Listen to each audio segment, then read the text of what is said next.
I, BK Sinha, welcome you to this session of editorial discussion. ये आज हम लोगों का तीसरा सेशन है. परसों से शुरू किया गया कि डेली बेसिस पे एडिटोरियल का डिस्कशन किया जाएगा, खासकर उसके फर्स्ट पैराग्राफ को. चूँकि ये ब्रीफ सेशन होगा, 10 मिनट में हम लोग कोशिश करेंगे इसको कवर करने के लिए. आज भी टाइम्स ऑफ इंडिया का एडिटोरियल बोर्ड पे दिख रहा है. टॉपिक था बेल फॉर रिया. रिया चक्रवर्ती को जो बेल मिला उससे रिलेटेड एडिटोरियल आज टाइम्स ऑफ इंडिया ने पब्लिश किया है. तो सबसे पहले हम लोग डिस्कस करते हैं उस पैराग्राफ के कुछ इम्पॉर्टेंट वर्ड्स जो कि ब्लू लेटर्स में लिखे गए हैं. जैसे पहला वर्ड है इंड्योरिंग. इंड्योर मीन्स होता है बर्दाश्त करना, टॉलरेट करना. उसी का V4 यूज़ किया गया है, इंड्योरिंग. नेक्स्ट वर्ड यहाँ पे है स्क्रूटनी. स्क्रूटनी मीन्स होता है जांच पड़ताल. जांच पड़ताल के लिए वर्ड हम लोग यूज़ करते हैं स्क्रूटनी. फिर एक वर्ड है रिवील. रिवील का मतलब होता है किसी चीज़ का पर्दाफाश करना, किसी चीज़ को एक्सपोज करना. फिर एक और वर्ड यहाँ पे है इन्फ्लेटेड. इन्फ्लेट का मतलब बढ़ा हुआ चीज़ जो होता है, दैट इज़ कॉल्ड इन्फ्लेटेड. ठीक है. फिर एक वर्ड यहाँ पे है ग्रांट. ग्रांट का मतलब होता है स्वीकृत करना. बेल ग्रांट किया गया मतलब ज़मानत मंजूर की गई. नेक्स्ट यहाँ पे एक वर्ड है पंच. पंचिंग मशीन हम लोग यूज़ करते हैं. पंच का मतलब होता है एक तरह से ड्रिल करना या छेद करना. उसके लिए यहाँ पे इस वर्ड को यूज़ किया गया है. फिर नारकोटिक्स कंट्रोल, मतलब जो नशीली दवाएं हैं उसके कंट्रोल के लिए जो ब्यूरो है, जिसको NCB के नाम से जाना जा रहा है, और बहुत पॉपुलर ये जो विंग है इधर बहुत पॉपुलर हुआ है सुशांत सिंह डेथ के इन्वेस्टिगेशन के केस में. नेक्स्ट यहाँ पे वर्ड है डिसमेंटल. डिसमेंटल मीन्स होता है किसी को किसी चीज़ को बर्खास्त कर देना. उसके लिए हम लोग वर्ड यूज़ करते हैं डिसमिस कर देना. उसके लिए वर्ड हम लोग यूज़ करते हैं डिसमेंटल. फिर यहाँ पे है NDPS एक्ट. 1985 में इसको इंट्रोड्यूस किया गया था इंडिया में. इसका फुल फॉर्म होता है narcotics drug and psychotropic substance act 1985. Next है इलिसिट. इलिसिट मीन्स गैर कानूनी. और फिनांस का मतलब होता है पैसा देना. फिनांस का मतलब एक तो वित्त होता है, फिनांस मिनिस्टर मीन्स वित्त मंत्री. एज ए वर्ब अगर हम यूज़ करते हैं तो पैसा देना, फिनांस. जैसे टाटा इस प्रोजेक्ट को फिनांस करेगा, मतलब टाटा कंपनी इस प्रोजेक्ट में पैसा लगाएगी. फिर यहाँ पे एक वर्ड है हार्बर. हार्बर का मतलब होता है शरण देना. शरण देना वर्ब के रूप में अगर यूज़ करते हैं हार्बर तो शरण देना. और हार्बर ऐसे समुद्री बंदरगाह के लिए भी वर्ड हम लोग यूज़ करते हैं हार्बर. ऑफेंडर. ऑफेंडर मीन्स होता है जो किसी कानून को तोड़ने वाला है, उसको हम लोग कहते हैं ऑफेंडर. आपराधिक तत्व के लिए इसको यूज़ किया जाता है. फिर यहाँ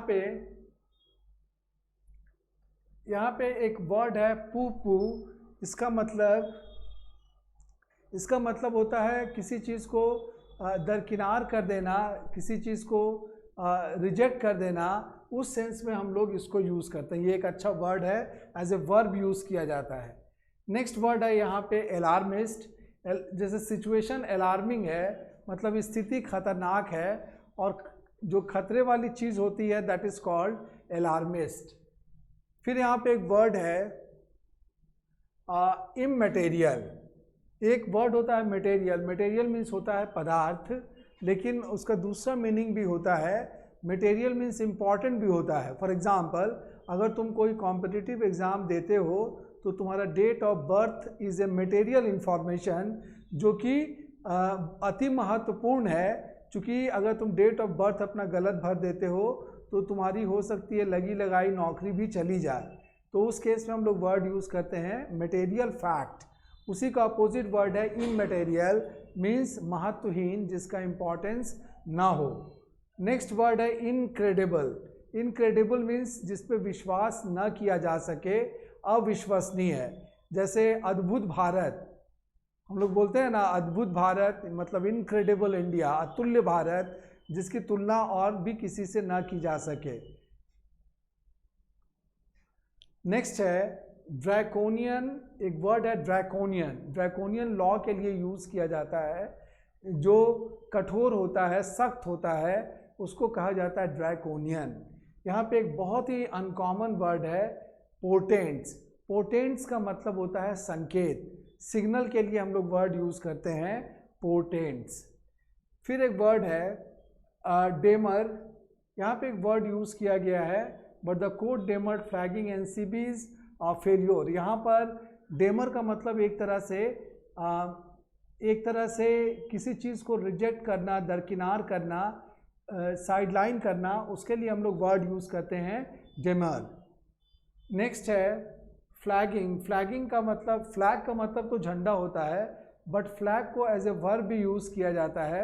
उसका मतलब होता है कमज़ोर पड़ना, ढीला पड़ना, उसके लिए वर्ड है फ्लैग, और उसी से बना हुआ वर्ड है फ्लैगिंग। सो यहाँ पे एक और वर्ड है रिकवरी। रिकवरी का मतलब किसी चीज़ को प्राप्त करना, पुनः प्राप्त करना या रिकवर करना। जैसे मान लो कि किसी की मोटरसाइकिल चोरी हो गई और पुलिस ने उसे फिर से प्राप्त कर लिया, तो वहाँ पे हम लोग वर्ड यूज़ करते हैं रिकवर।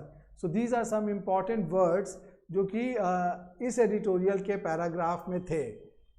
अब जैसा कि पहले भी बता चुका हूँ, इसका जो फर्स्ट हेडिंग के नीचे जो लाइन लिखी होती है वो एक तरह से पूरे एडिटोरियल का जिस्ट होता है, सारांश होता है, जिसमें लिखा गया है after enduring 4 weeks in jail judicial scrutiny reveals a case of inflated claims.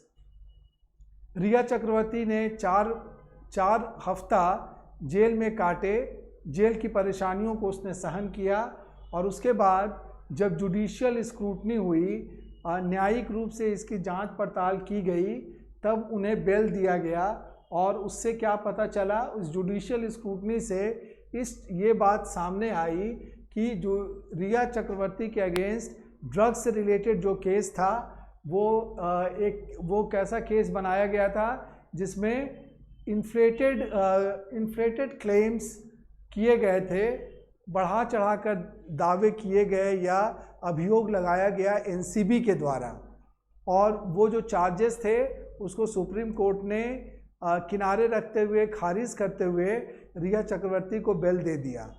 Now देखते हैं कि पैराग्राफ में क्या लिखा हुआ है।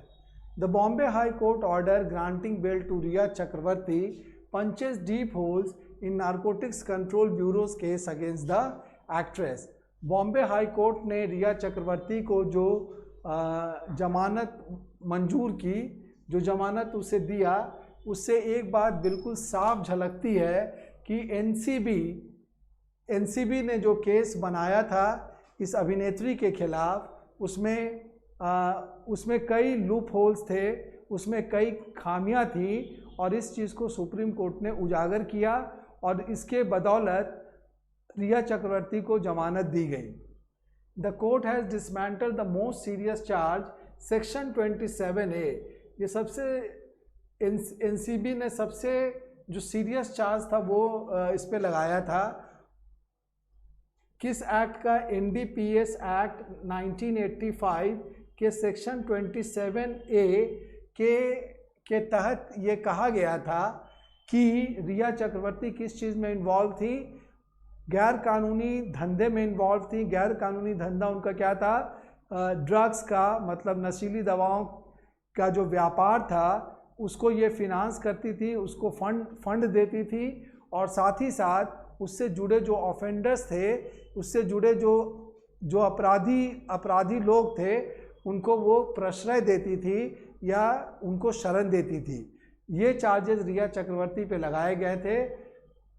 आगे देखते हैं। In the process it pooh-poohed NCB's alarmist claim that she was part of a drug syndicate। और इसी प्रक्रिया में सर्वोच्च न्यायालय ने इस बात को भी खारिज किया, एनसीबी का जो इल्ज़ाम था रिया चक्रवर्ती पर कि वो एक ड्रग सिंडिकेट की मेंबर थी, एक ड्रग सिंडिकेट का हिस्सा थी। ये भी गलत साबित हुआ सुप्रीम कोर्ट की निगाहों में। सिंडिकेट क्या होता है? सिंडिकेट एक तरह से जैसे अपराधियों का गिरोह होता है, उसी तरह से जो इलिसिट बिजनेस होते हैं, गैर कानूनी तरह का जो धंधा चलता है, उसके उसके ग्रुप में जो लोग शामिल होते हैं उन्हीं लोगों को कहा जाता है कि तुम इस सिंडिकेट के मेंबर हो। तो a group dealing in illicit substances is called syndicate. तो ड्रग सिंडिकेट उसी का दिया हुआ टर्म है। NCB had opposed bail, arguing that the absence of drug recoveries from her was immaterial. Narcotics control board के वकील ने कहा कि हालांकि ये सच है कि रिया चक्रवर्ती के पास से नशीली ड्रग्स बरामद नहीं किए गए। रिकवर का मतलब बरामद करना भी होता है, अप्रोप्रिएट वर्ड बरामद करना है, बट ये बात उतनी महत्वपूर्ण नहीं है, ये बात इमटेरियल है। An incredible position with draconian patents. और ये जो पोजीशन उन लोगों ने लिया, एनसीबी की वकील ने जो ये जो पक्ष रखा वो खतरनाक इशारा करता था, मतलब उसका इंटेंशन अच्छा नहीं था। बिना प्रूफ के अगर कोर्ट में आप किसी के अगेंस्ट केस लड़ रहे हैं तो आपके पास सब्सटैंशियल एविडेंस होना चाहिए।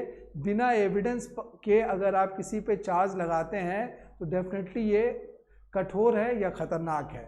बट द कोर्ट डेमर्ड, लेकिन कोर्ट ने इस बात को दरकिनार करते हुए नारकोटिक्स कंट्रोल ब्यूरो की विफलता को दिखाया कि नारकोटिक कंट्रोल ब्यूरो इस केस में विफल रहा।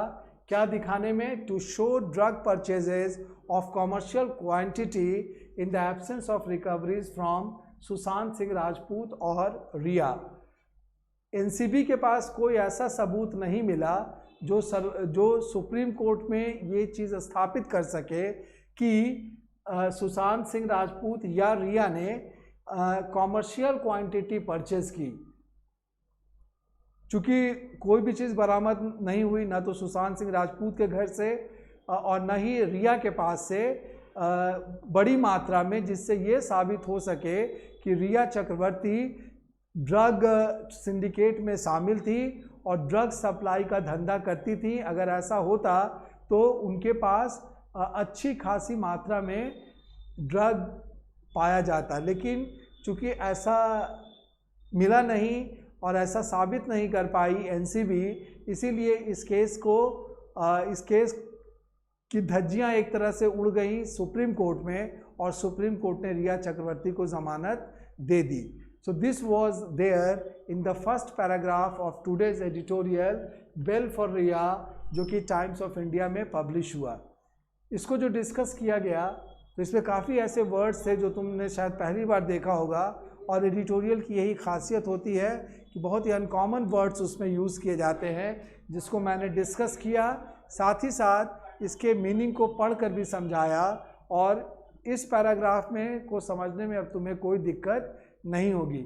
इसी तरह का डिस्कशन हम लोग डेली बेसिस पे करते हैं और ये पब्लिश होता है डेली एट 8 PM 8 बजे ये पब्लिश होगा, जो कि तुम्हारे लिए बहुत इन्फॉर्मेटिव होगा।